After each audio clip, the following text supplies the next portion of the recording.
talk about ozone, that is one of kind of gas, I would say, and that is found in the atmosphere abundantly in stratosphere. So here you see that this is the structure of the ozone. It has double bond at one side of oxygen and lone pair of electron in the central oxygen, and for this uh, it is said that it absorbs much of the radiation between 240 nanometer to 310 nanometer of the electromagnetic radiation range.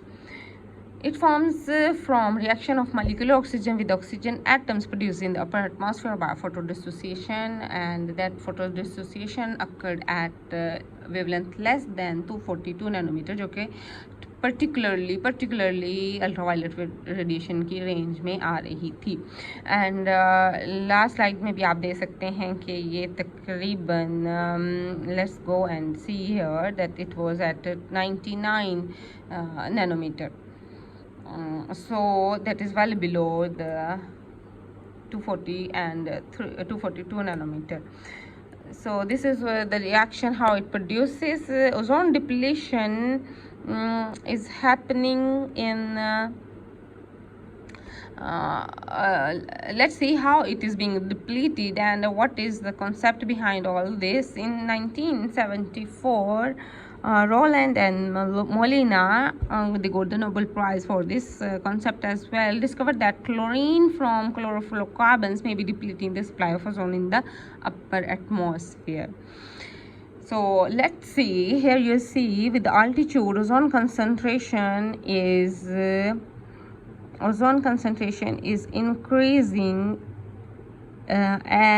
is decreasing as we move away from the stratosphere.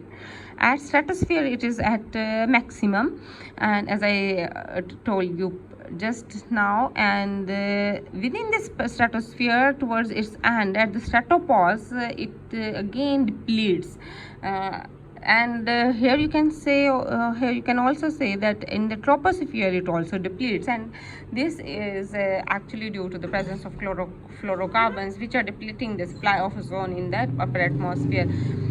So here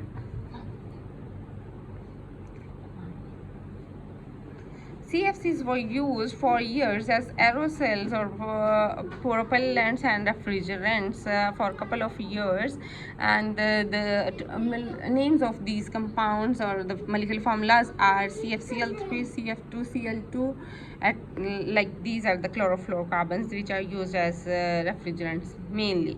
They are not water soluble, so they do not get washed out of the atmosphere by rain because of the insolubility in water, and they are quite unreactive, so they do not degrade naturally.